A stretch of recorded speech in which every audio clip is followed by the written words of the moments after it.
Olá pessoal, sejam bem-vindos a mais uma aula de literatura. Estamos falando de obras literárias e espero contar com a companhia de vocês.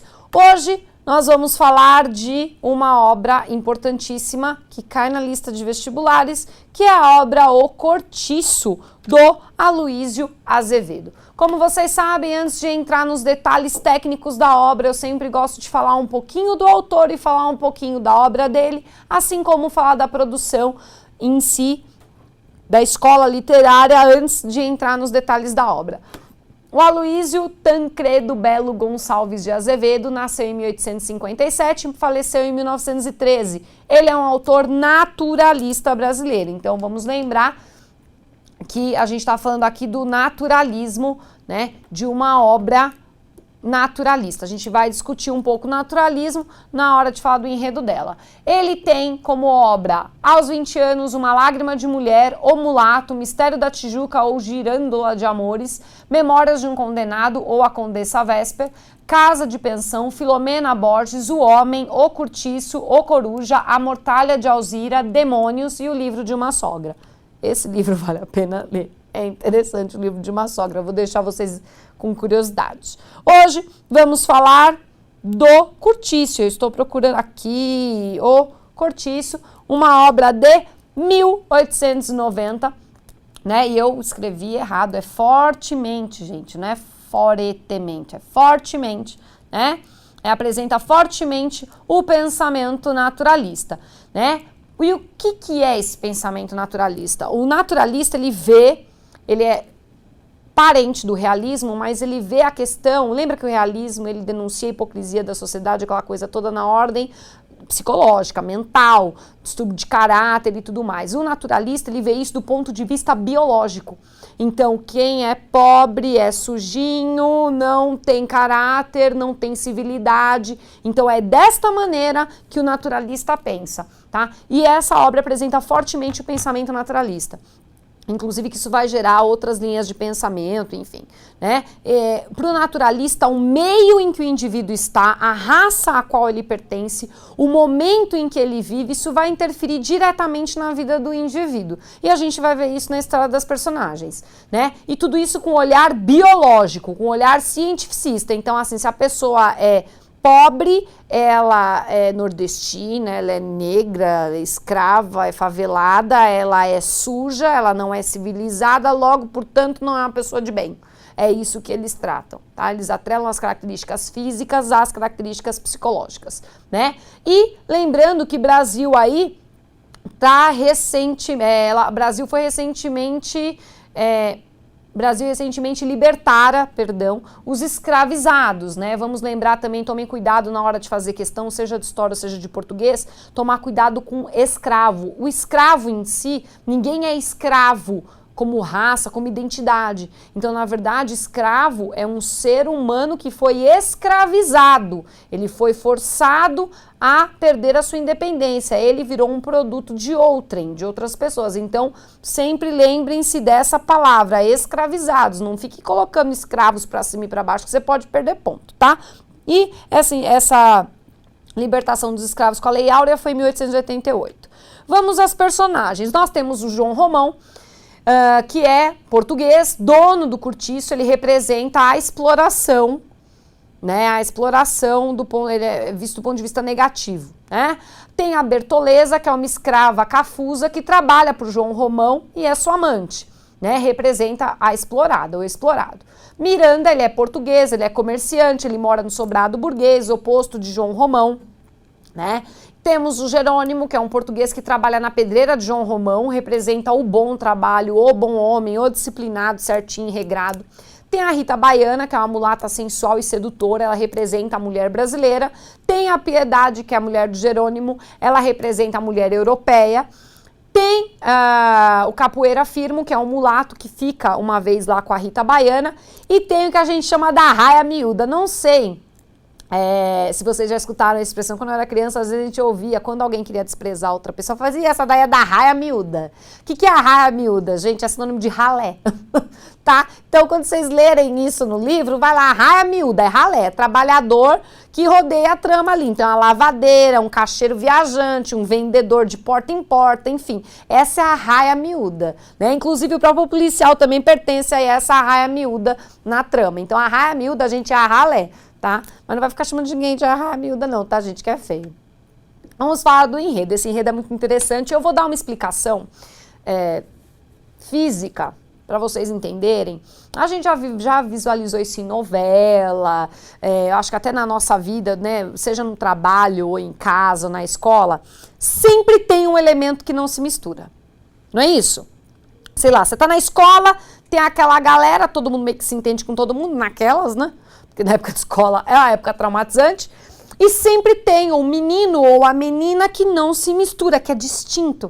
Lembra? Vocês já devem ter ouvido falar isso. Não, fulano é um ser distinto. Distinto porque é diferenciado. É uma pessoa diferenciada. Quem mora ali numa rua, por exemplo, sempre tem uma pessoa diferenciada que não se mistura, que os filhos não brincam com os outros na rua, ou no campo, né? Sempre tem ali os sitiantes, um mora perto do outro, um ajuda o outro, mas sempre tem um lá que não vai se misturar. Por que eu tô falando isso?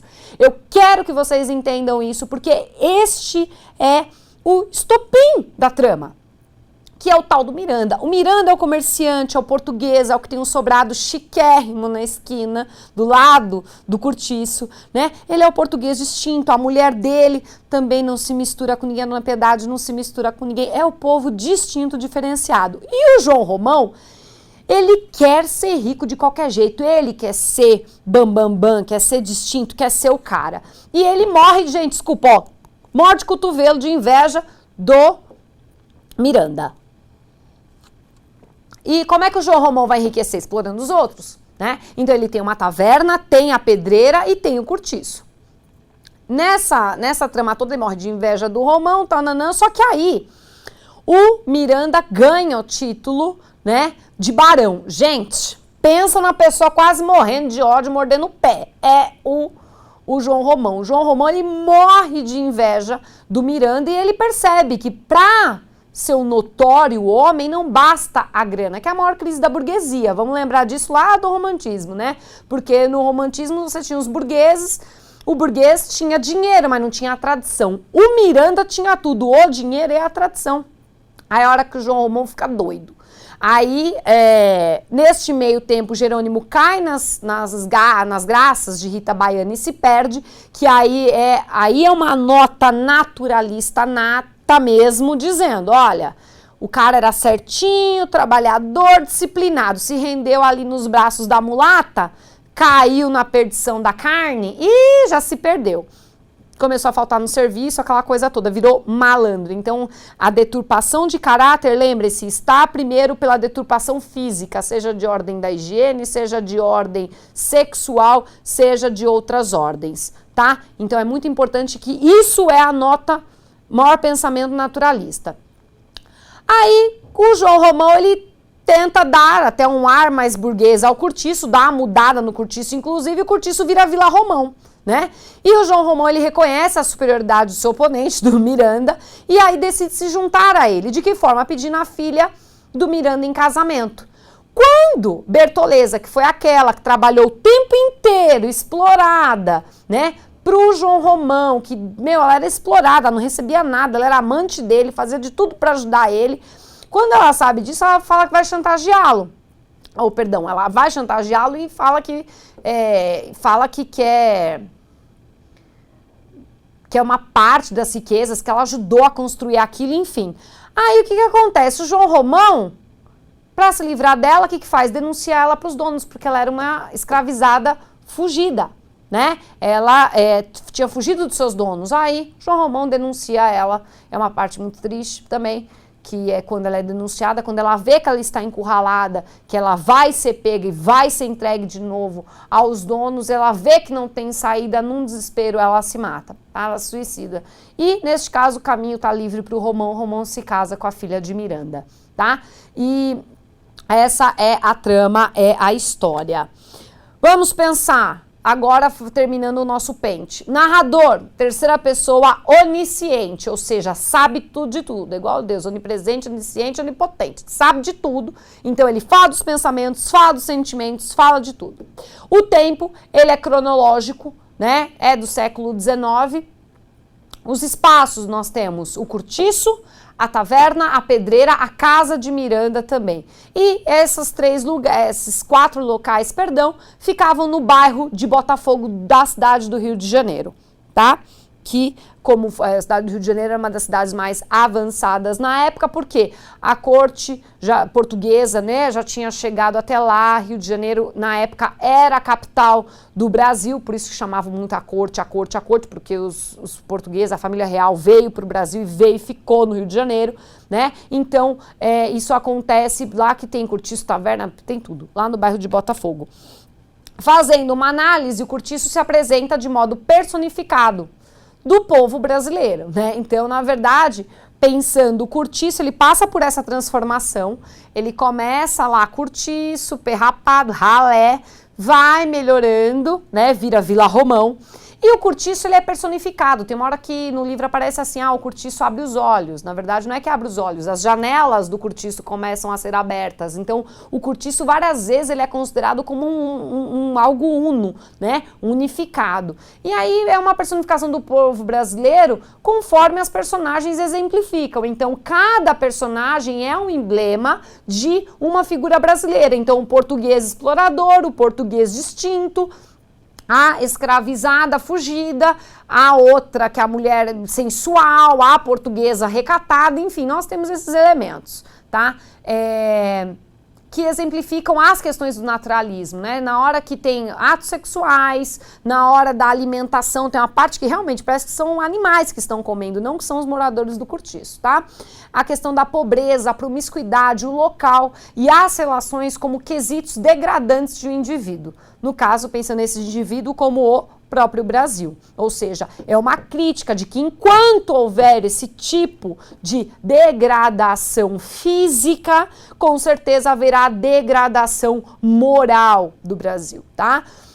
Essa obra pode dialogar com Cidade e as Serras do Eça de Queiroz, justamente por essa personificação do lugar, cidade, serra, cortiço, pela questão também da emblematicidade das personagens, então, da emblematicidade dos locais enquanto personagens, então a cidade representando uma coisa, a serra representando outra e o cortiço representando outra.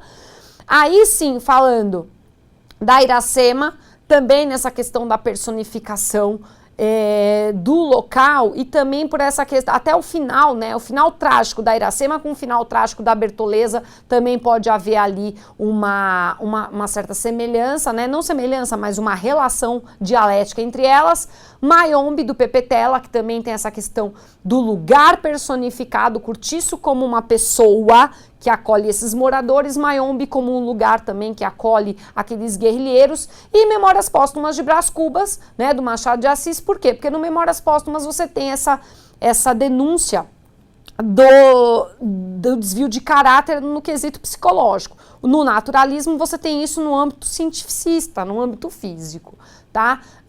Essa obra é muito interessante de ler, sim, para entender esse pensamento naturalista. E claro que o que diferencia uma obra da outra, justamente, às vezes não é nem a temática, não é nem o recurso. Como a gente viu, vários recursos são utilizados, mas às vezes é o pensamento da escola literária que é o que vai fazer a diferença nesse quesito.